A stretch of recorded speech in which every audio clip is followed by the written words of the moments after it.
하나님 말씀 보겠습니다. 하나님 말씀 요한복음 1장 45절부터 51절까지의 말씀을 보겠습니다. 우리 한 목소리로 읽죠. 시작. 빌립이 나다나엘을 찾아 이르되 모세가 율법에 기록하였고 여러 선지자가 기록한 그 일을 우리가 만났으니 요셉의 아들 나사렛 예수니라. 나다나엘이 이르되 나사렛에서 무슨 선한 것이 날 수 있느냐. 빌립이 이르되 와서 보라 하니라. 예수께서 나다나엘이 자기에게 오는 것을 보시고 그를 가리켜 이르시되 보라, 이는 참으로 이스라엘 사람이라. 그 속에 간사한 것이 없도다.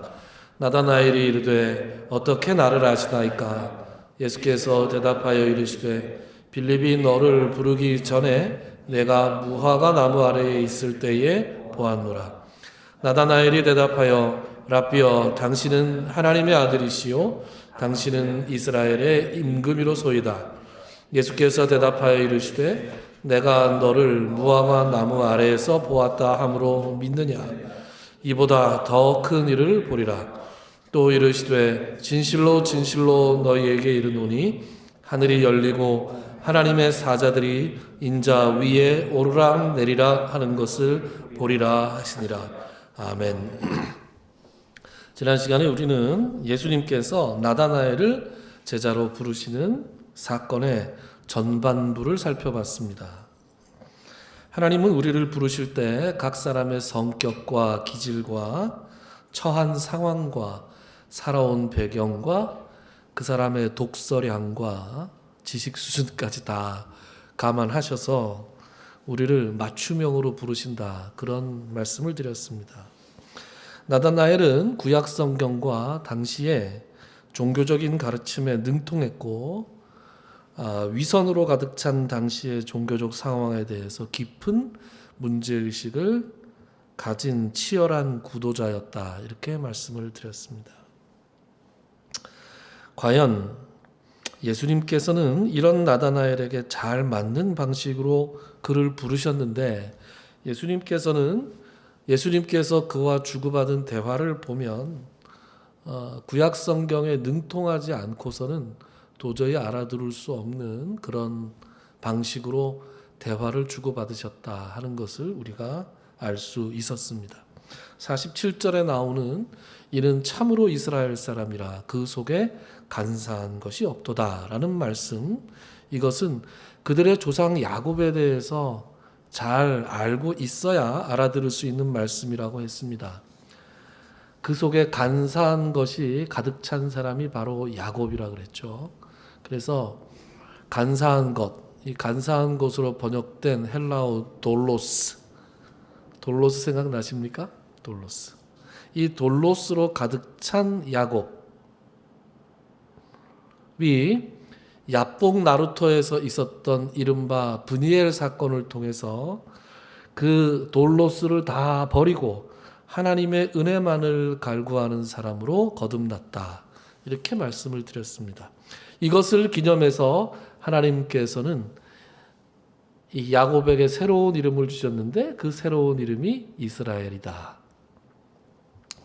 그래서 나다나엘을 향해서 그 속에 간사함이 없도다, 참 이스라엘 사람이다, 이렇게 말하는 것은 첫째로는 나다나엘이 어떤 사람임을 말해주는 말씀임과 동시에 나다나엘이 늘 치열하게 가지고 있었던 문제의식이 뭐였는가 하는 것을 보여주는 말씀이기도 하고, 또 장차 나다나엘을 비롯한 예수를 따르는 모든 사람들이 어떠한 사람이어야 하는가를 말씀해 주는 것이다, 이렇게 말씀을 드렸죠. 그 속에 간사한 것, 돌로스가 없는,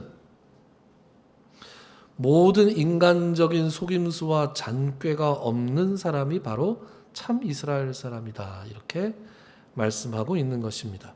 나다나엘은 자기의 개인적인 고민과 문제의식과 살아온 이력을 한 번에 꿰뚫어 보고 말씀하시는 이 예수님의 말씀에 그의 마음에 무릎을 꿇었어요. 그래서 고백을 하게 됩니다. 그게 49절이죠. 우리 49절을 다시 한번 같이 읽어볼까요? 한 목소리로 시작.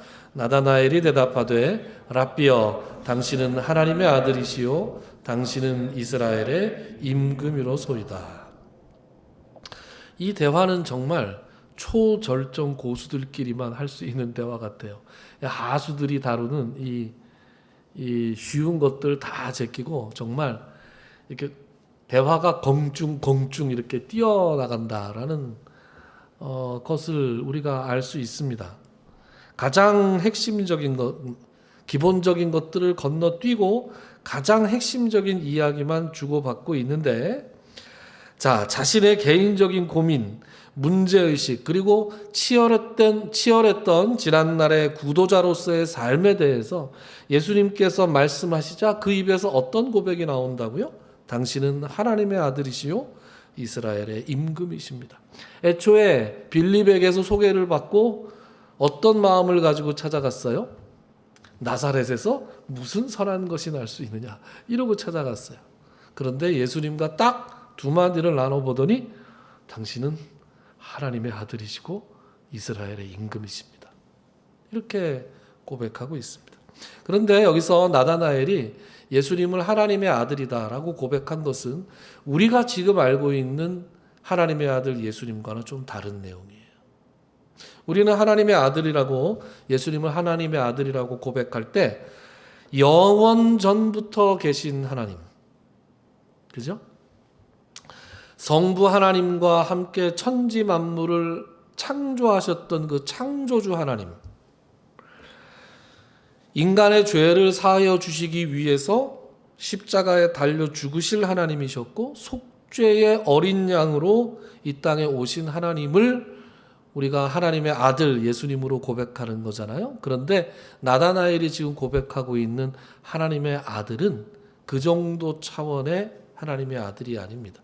제가 지난 시간에 당시 유대 땅에는 메시아 대망론이라는 게 있었다고 했지요. 그것을 요즘 학자들은 민속 메시아 사상이다라고 얘기했잖아요.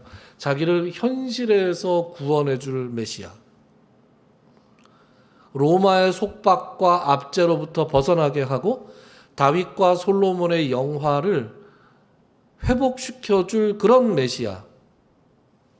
그래서 나다나엘의 고백을 한국말로 읽으면 하나님의 아들이시고 이스라엘의 임금이시다라고 읽혀지지만 이 두 단어 하나님의 아들과 이스라엘의 임금은 동격으로 읽어야 돼요. 학교 다닐 때 동격, 영어에서 동격하고 배웠던 거 생각나십니까? 아, 이 사람이 제 친구 김홍규입니다. 그러면 제 친구는 김홍규를 얘기하는 거죠. 뒤에 나오는 말이 앞에 나오는 말을 부연 설명해 주는 거잖아요.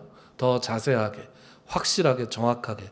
그러니까 이 나다나엘의 고백은 하나님의 아들이시요 이스라엘의 임금이로소이다가 아니고 하나님의 아들 즉 이스라엘의 임금이십니다. 이렇게 읽어야 돼요. 이것이 헬라어 원문을 살려서 읽은 번역이고 영어 번역들은 다 그렇게 되어 있습니다. 우리말이 조금 헷갈리게 번역이 되어 있는 거예요. 그러니까 나다나엘이 지금 예수님을 하나님의 아들로 고백하고 있는 것은 뭘 얘기하는 거예요? 이스라엘의 왕으로 오신 하나님의 아들. 빌립이 애초에 율법에서 기록하고 선지자들이 말한 그 분을, 그 메시아를 우리가 만났다? 나사렛에서 무슨 선한 것이 날 수 있느냐? 그리고 당신이 그분이 맞군요 라고 지금 나다나엘이 고백하고 있는 것이죠. 실제로 구약에 보면 다윗을 비롯해서 다윗 왕조의 왕들을 하나님의 아들이라고 표현한 부분이 나옵니다. 그러니까 지금 나다나엘이 예수님을 하나님의 아들이라고 고백한 것은 일정한 한계를 가지고 있는, 오늘날 예수님을 통해서 우리가 밝히 알게 된 성자 하나님으로서의 하나님의 아들을 고백한 것이 아니었어요. 그래서 이렇게 읽어야 이렇게 읽어야 나다나엘이 제법 그럴듯한 고백을 했음에도 불구하고 그 다음에 나오는 예수님의 말씀이 이해가 되는 거예요. 예수님 말씀 50절부터 51절 제가 읽을게요. 예수께서 대답하여 이르시되 내가 너를 무화과 나무 아래에서 보았다 함으로 믿느냐? 이보다 더 큰 일을 보리라. 또 이르시되 진실로 진실로 너희에게 이르노니 하늘이 열리고 하나님의 사자들이 인자 위에 오르락 내리락 하는 것을 보리라 하시니라. 여러분 50절에 나오는 이보다 더 큰 일을 보리라 라는 말씀은 무슨 의미입니까? 뒤집어 얘기하면 네가 지금 고백한 것이 그렇게 큰 것이 아니다라는 거예요. 네가 지금 나를 하나님의 아들 즉 이스라엘의 임금으로 고백했지만 그것이 틀린 말은 아니지만 네가 앞으로 볼 것은 더 큰 일을 볼 것이다. 나다나엘이 지금 왜 이런 고백을 했습니까? 네가 나를 믿는구나. 예수님 말씀 이런 거예요. 이제서야 네가 나를 믿는구나. 그런데 네가 나를 믿는 근거가 고작 너의 과거의 일들과 너의 개인적인 문제들을 내가 꿰뚫어 봤기 때문에 나를 믿는 거냐? 아니다. 너는 그것보다 더 큰 일을 보게 될 것이다. 이렇게 말씀하고 있는 거예요. 그리고 주어진 말씀이 51절이에요. 51절에 무슨 말이 나와요? 일단 이 진실로 진실로 너희에게 이르노니라는 말부터 해결하고 갑시다. 이 진실로 진실로 너희에게 이르노니 이렇게 말씀한 것은 예수님이 제자들에게 사람들에게 뭔가 대단히 중요한 말씀을 하실 때 이런 표현을 쓰잖아요. 요 한국말 표현만 해도 충분히 굉장히 중요한 말씀을 하시나 보다 이렇게 생각할 수 있지만 여기서 진실로 진실로라고 번역된 헬라어는 아멘이라는 말이에요. 그러니까 이 말씀은 어떻게 쓰이느냐? 요한복음에만 진실로 진실로 내가 아멘 아멘 하면서 너희에게 말한다 이런 뜻이에요. 근데 이 표현이 요한복음에 굉장히 독특한 표현인데 요한복음에만 25번 나오는 표현입니다. 공간복음에는 진실로 진실로라고 나와 있지 않고 내가 진실로 너희에게 말하노니 한 번만 나와요. 그런데 요한복음에는 아주 독특하게 진실로가 2번 나와 있습니다. 그래서 이 부분을 어떻게 읽어요? 내가 아멘 아멘 하면서 너희에게 말하는데 라는 말이니까 느낌이 어때요? 느낌이 좀 더 오지 않습니까? 아멘 아멘 이렇게 얘기하면 자 그럼 아멘 아멘 하면서 예수님께서 하신 말씀이 뭐냐 이거죠. 하늘이 열리고 하나님의 사자들이 인자 위에 오르락 내리락 하는 것을 보리라. 이게 또 무슨 말씀입니까? 여러분 하나님의 사자들이 오르락 내리락 했던 구약의 사건이 있었습니다. 하나님의 사자들이 오르락 내리락 했던 구약의 사건 요거 맞추시는 분들께 오늘 제가 두부 한 조각을 더 드리겠습니다.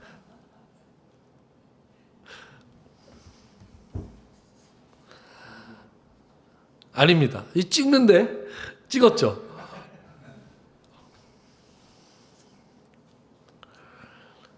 지난 시간에 우리는 야곱의 브니엘 사건을 봤죠. 브니엘 사건. 그런데 우리가 지금 이 사건은 이 하나님의 사자가 오르락 내리락 하는 사건은 야곱의 베델 사건에 나옵니다. 그러니까 하나님께서는 나다나엘에게 브니엘 사건을 통해서 그의 시선을 사로잡으시고 그 시선을 지금 어디로 옮겨가고 계세요? 베델 사건으로 옮겨가고 계시는 거예요. 그러니까 우리도 베델 사건으로 한번 가봐야 되는 거죠. 창세기 28장으로 가봅시다. 창세기 28장 10절부터 15절까지의 말씀입니다. 제가 읽을게요. 야곱이 브엘세바에서 떠나 하란으로 향하여 가더니 한 곳에 이르러는 해가 진지라.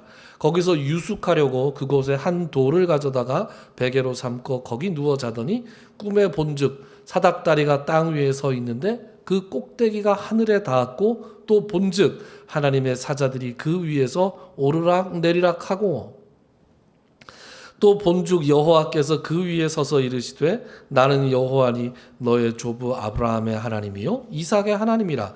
내가 누워있는 땅을 내가 너와 내 자손에게 주리니 내 자손이 땅의 티끌같이 되어 내가 서쪽과 동쪽과 북쪽과 남쪽으로 퍼져나갈지며 땅의 모든 족속이 너와 내 자손으로 말미암아 복을 받으리라. 내가 너와 함께 있어 내가 어디로 가든지 너를 지키며 너를 이끌어 이 땅으로 돌아오게 할지라. 내가 내게 허락한 것을 다 이루기까지 너를 떠나지 아니하리라 하신지라. 아멘. 야곱이 에서를 피해서 죽을까봐 그 외삼촌 집 라반의 집으로 향해서 가지 않습니까? 가다가 지금 길에서 유숙하게 된, 노숙을 하게 된 그런 장면이죠. 야곱이 노숙을 하면서 그곳에 있는 큰 돌 하나를 가져다가 베개로 삼고 돌베개를 베고 이제 잠을 잤는데 꿈을 꿨다는 거예요. 그 꿈의 내용이 뭡니까? 그 꿈을 봤더니 뭐가 있어요? 사다리가 있었다. 사닥다리가 하나 있었는데 그 사닥다리가 땅에 세워져 있는데 어디까지 미쳤다? 하늘 꼭대기까지 미쳤다. 그리고 하나님의 사자들이 그 사다리를 타고 오르락 내리락 하는 것을 보았다. 한 가지 더 질문. 그러면 두부 찬스가 한 번 더 있습니다. 여러분, 사다리는 뭐 하는 겁니까? 사다리 뭐 하는 거예요? 올라가는 거죠. 근데 그렇게 대답할 줄 알았어요. 사다리는 올라가는 거이기도 하지만 내려오는 거이기도 합니다. 지금 요 말씀에서는 내려오는 게 먼저예요. 누가 내려오셨습니까? 하나님이 내려오시죠. 정확하게는 하나님의 말씀이 내려오시죠. 자, 13절에 보면 여호와께서 그 위에 서서 나는 여호와다. 나는 네가 그동안 말로만 들어왔던 아브라함의 하나님이고 이삭의 하나님이다. 네가 지금 누워있는 그 땅을 내가 너한테 줄 것이다. 내 자손이 땅에 티끌만치 많아질 것이고 너는 너와 내 자손을 통해서 온 민족이 다 복을 받게 될 것이다. 그러니까 아브라함에게 주셨던 복, 이삭에게 주셨던 복을 지금 이 자리에서 하나님께서 야곱에게 주시는 거예요. 사다리 위에서. 그리고 놀라운 약속을 또 한 가지 하는데 내가 너를 결코 떠나지 않을 것이다. 네가 가는 곳에는 어디든지 내가 함께 있을 것이고 그리고 네가 이 땅에 돌아올 때까지 내가 말한 것을 다 이룰 때까지 내가 너를 결단코 떠나지 아니할 것이다. 그리고 휙 하고 사라지셨어. 와, 이게 대단한 꿈 아닙니까? 이런 꿈을 야곱이 꾸었어요. 그런데 한 가지 더 주목할 것은 하나님의 사자들이 왜 사다리 위를 오르락 내리락 했을까요? 모르죠. 모릅니다. 이게 어떻게 알아요? 근데 여기서부터는 이제 우리의 상상의 영역이에요. 왜 그랬을까? 일단 하나님께서 혼자 오시는 건 좀 모양이 빠지죠. 그렇잖아요. 혼자 오시면 좀 그렇잖아요. 그렇기도 하고 그래서 뭐 도열을 했을까요? 쫙 도열을 했다. 뭐 그렇게 상상할 수도 있고 또 여러분 대통령이 한 명 이렇게 탁 오면 그 전에 벌써 경호원들이 와서 막 쫙 한번 뒤집잖아요. 싹 그죠? 그것처럼 하나님이 오시는데 천사들이 좀 와서 미리 준비를 하는 거죠. 무슨 준비든 잘 모르겠지만 어쨌든 준비를 하고 있는 거예요. 그리고 뭔가 이제 이런 상상력 말고 좀 종교적인 좀 근거가 있을 만한 그런 상상력을 동원하자면 천사들이 성경에서 하는 많은 역할들 중에 하나가 뭐예요? 메시지를 전하는 겁니다. 말씀을 전하는 거예요. 그 다니엘이 기도하기 시작했을 때 천사가 출발하잖아요. 천사가 와서 하나님의 말씀을 다니엘에게 전했고, 세례 요한이 태어나기 전에 세례 요한의 아버지 사가랴에게 천사가 와서 말씀을 전하고, 예수님이 잉태되기 전에 성령으로 네가 아들을 잉태할 것이다 라고 천사가 와서 마리아에게 전해주잖아요. 그러니까 천사는 하나님의 말씀을 전하는 존재이기도 하고, 또 사람의 말을 하나님께 전하는 존재로 묘사되기도 합니다. 사람의 말, 다른 말로 하면 뭐예요? 기도죠, 기도. 요한계시록에 보면 어떤 표현이 나오느냐? 이거 신비한 표현이 나옵니다. 요한계시록 8장 3절과 4절. 우리 같이 한번 읽어볼까요? 시작. 또 다른 천사가 와서 제단 곁에 서서 금향로를 가지고 많은 향을 받았으니 이는 모든 성도의 기도와 합하여 보좌 앞 금제단에 드리고자 함이라. 향연이 성도의 기도와 함께 천사의 손으로부터 하나님 앞으로 올라가는지라. 여러분, 기도할 때 말이죠, 이 장면을 한번 쫙 떠올려 보세요. 기도할 때 지금 요한계시록에 나오는 이 장면은 어떤 장면이냐? 천사가 금향로를 가지고 있어요. 그 안에 당연히 향이 많이 담겨 있겠죠. 그런데 이거는 뭐 하는 거냐? 하나님의 제단 앞에서 이 향을 피워서 하나님께 올려드리는 거예요. 그런데 4절, 향연이, 이 향연은 향의 연기라는 뜻입니다. 향의 연기가 무엇과 함께 올라가요? 성도들의 기도와 함께 올라갑니다. 어디에서? 천사의 손으로부터. 그러니까 여러분들께서 기도를 하실 때 늘 그런 건지 이 장면에서만 그런 건지 잘 모르겠지만 한번 상상해 보세요. 내가 하는 기도를 천사가 이렇게 받아서 향기로운 이 연기와 함께 하나님께 올려드린다. 이렇게 한번 생각해 보세요. 그걸 상상하면서 머릿속으로 그려가면서 여러분 기도해 보세요. 그러면 하나님께서 우리의 기도를 얼마나 귀하게 받으실까.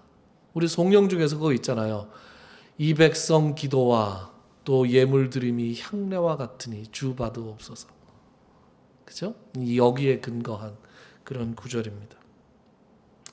하나님께 이렇게 기도할 때 우리가 무릎을 꿇고 하나님께 탁 머리를 숙이고 하나님 아버지 할 때 천사가 우리의 말을 탁 받아서 이렇게 탁 올려드린다라는 상상을 하면 그 생각만으로도 마음이 참 촉촉해진다. 그런 느낌이 듭니다. 자, 어쨌든 우리가 이 구절을 마무리해야죠. 야곱이 본 사다리는 말이죠. 야곱이 본 사다리는 하나님과 사람을 이어주는 사다리였어요. 그리고 천사들이, 하나님의 사자들이 그 위를 오르락 내리락 하면서 무언가, 하나님과 사람 사이에서 무언가를 하고 있는데 아마도 메시지를 주고받은 것이 아니었을까라는 짐작까지 해봅니다. 그런데 오늘 예수님은 나다나엘에게 바로 이 야곱의 사닥다리를 빗대어서 뭐라고 말씀하시느냐? 하늘이 열리고 하나님의 사자가 인자 위에, 원래는 어디였어요? 야곱의 사다리 위였잖아요. 그런데 그 야곱의 사다리가 지금 뭘로 바뀌어요? 인자 위에. 인자는 누구예요? 하나님의 아들 예수 그리스도를 의미합니다. 그러니까 하나님의 사자들이 예수 그리스도 위에서 왔다 갔다 하는 거예요. 왔다 갔다 하면서 뭐 하는 거예요? 하나님과 사람을 이어주는 역할을 하는 거죠. 그러니까 야곱이 구약에서 봤던 그 하나님과 사람을 연결해주는 그 야곱의 사닥다리의 실체가 누구라는 거예요? 바로 나라는 거예요. 그러니까 이스라엘의 현실적인 문제를 해결해주는 이스라엘의 왕에서 그치는 것이 아니라 살아계신 하나님과 사람들 사이를 연결해주는 진정한 하늘의 사닥다리로 내가 왔다. 그것을 보게 될 것이다 라고 나다나엘에게 말씀하는 것이죠. 이제부터는 내가 하나님과 사람 사이를 연결하는 존재다. 내가 내 몸을 제물로 드려서 하나님과 사람 사이를 다시 화목하게 할 것이고, 내가 하나님과 사람 사이의 진정한 중보자가 될 것이다. 여러분, 그래서 예수님께서 십자가에 매달려 돌아가셨을 때 뭐가 찢어져요? 성전의 휘장이 찢어집니다. 그게 뭘 의미한다 그랬어요? 이제는 더 이상 하나님께서 대제사장과 제사장들을 통한 짐승의 제사를 받으시지 아니하시겠다. 더 이상 성전 제단에서 드리는 그러한 희생 제사를 받지 않으시겠다. 누구든지 예수 그리스도의 이름으로 나아가면 내가 그 기도를 받아주겠다라고 선언하신 거예요. 그래서 우리가 지금도 뭐라고 기도해요? 예수님의 이름으로 기도하고 있는 겁니다. 그래서 우리 각자가 예수 그리스도의 이름으로 기도할 수 있는 권리를 가지게 되는 겁니다. 그리고 여러분, 요한복음 4장에 보면 나중에 다루게 될 건데 스포를 조금 하면 요한복음 4장에 예수님께서 사마리아를 지나갔을 때 수가성 여인과 대화를 나누시잖아요. 대화를 나누실 때 예수님께서 그런 말을 하시죠. 여자여, 내 말을 믿으라. 이 산에서도 말고 예루살렘에서도 말고 너희가 아버지께 예배할 때가 이를 것인데 곧 이때라. 아버지께 참되게 예배하는 자는 영과 진리로 예배할 것이다. 이거 옛날에 신령과 진정으로 예배할지니라 그렇게 해서 이게 굉장히 무슨 뭐라 그럴까요? 조금 뭐라고 표현해야 돼요? 막 표현해도 돼요? 좀 이렇게 제정신이 아닌 상태에서 예배 드리는 것 같은. 네.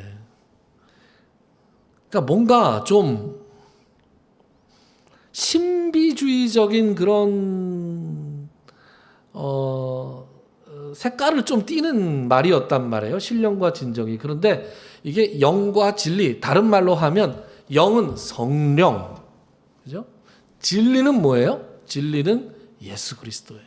예수님이 요한복음에서 뭐라 그래요? 내가 곧 길이요 진리요 생명이니 그러잖아요.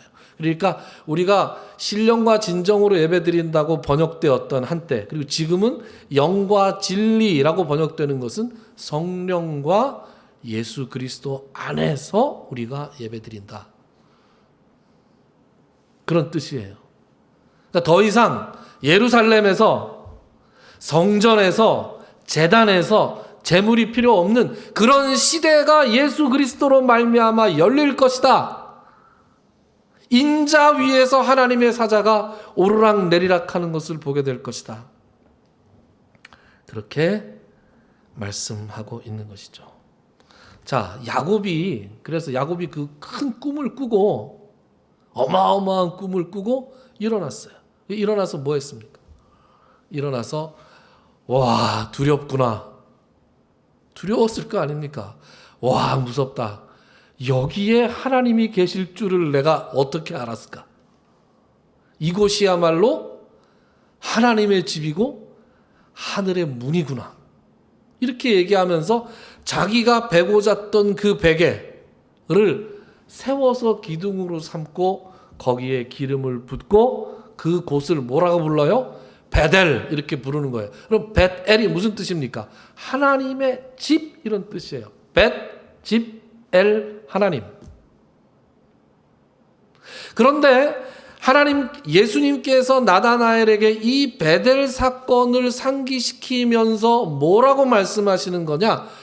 그곳이 베델이 아니라 내가 베델이다, 이렇게 말씀하시는 거예요. 여러분, 요한복음 2장에 보면 이런 말씀이 나와요. 같이 한번 읽어볼까요? 요한복음 2장 19절부터 22절 같이 읽어봅시다. 시작. 예수께서 대답하여 이르시되 너희가 이 성전을 헐라 내가 사흘 동안에 일으키리라. 유대인들이 이르되 이 성전은 46년 동안에 지었거늘 내가 3일 동안에 일으키겠느냐 하더라. 그러나 예수는 성정된 자기 육체를 가리켜 말씀하신 것이라. 죽은 자 가운데서 살아나신 후에야 제자들이 이 말씀을 하신 것을 기억하고 성경과 예수께서 하신 말씀을 믿었더라.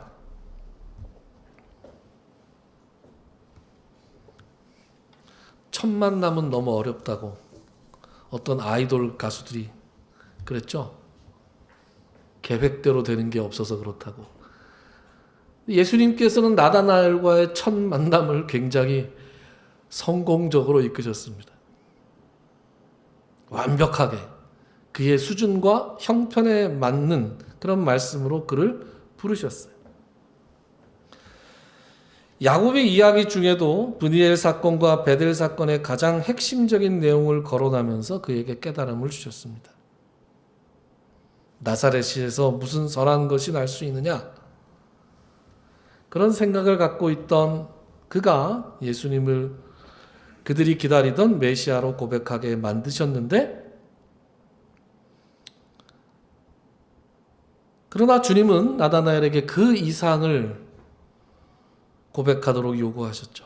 내가 이보다 더 큰 일을 보리라.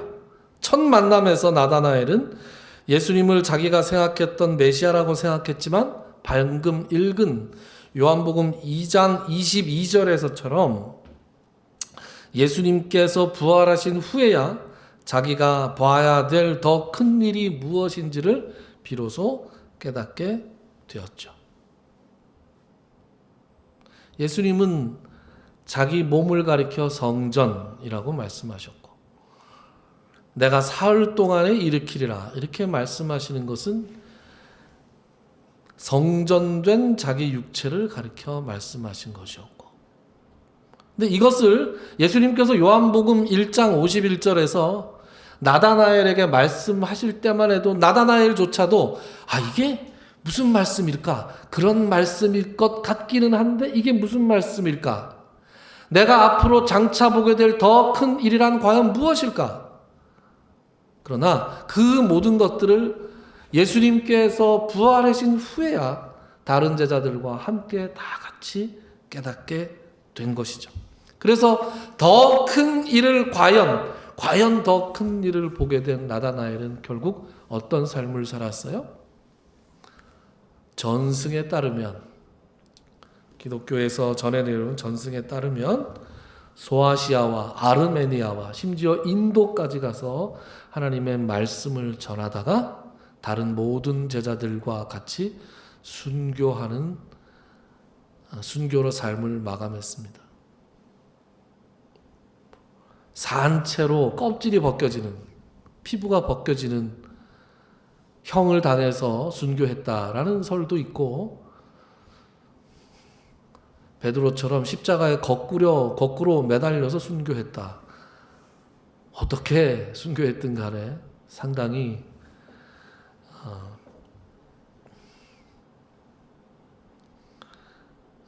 상상하기 어려운 모습으로 순교했던 것을 우리가 알 수 있습니다. 도대체 무엇이 그로 하여금 그런 순교의 자리까지 나갈 수 있게 했는가?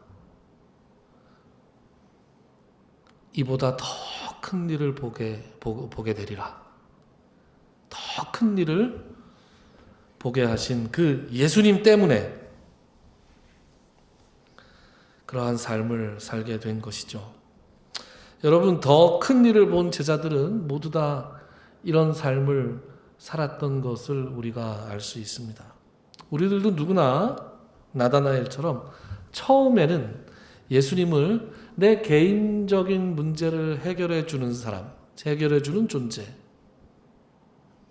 나를 가장 잘 아시고 나의 모든 어려움들을 들어주시는 그런 존재로 우리가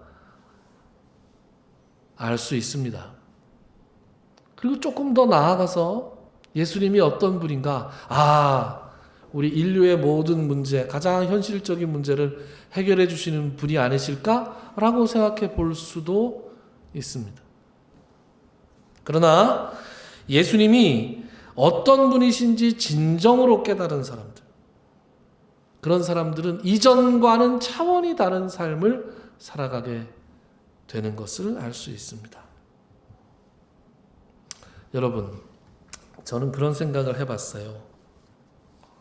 나다나엘은 몰랐잖아요. 나다나엘은 예수님이 부활하실 때까지 몰랐잖아요. 그리고 나서 그가 성령 충만한 다음에 예수님이 부활하시고 성령 충만한 다음에야 예수님이 하셨던 모든 말씀이 어떤 것인지 깨달았잖아요. 그럼 우리는 이미 알고 있잖아요. 우리는 예수님이 과연 어떤 존재인지 성경을 통해서 알 수 있고, 그리고 예수님과의 인격적인 만남을 통해서 알 수 있는 사람들이잖아요. 그런데 우리는 어떻게 살고 있어요? 우리는 예수님이 어떤 분인지 과연 확실하게 아는 사람들, 이보다 더 큰 일을 보리라 라고 더 큰 일을 본 사람들답게 살고 있는 것인지, 아니면 아직도 예수님을 내 개인적인 문제를 해결해 주시는 분, 이 땅의 가장 현실적인 문제를 해결해 주시는 분으로 한정해서 알고 있는 것은 아닌지, 오늘 나다나엘에게 주신 이 말씀을 통해서 우리 자신을 다시 한번 돌아보는 계기가 되었으면 참 좋겠습니다. 기도합시다.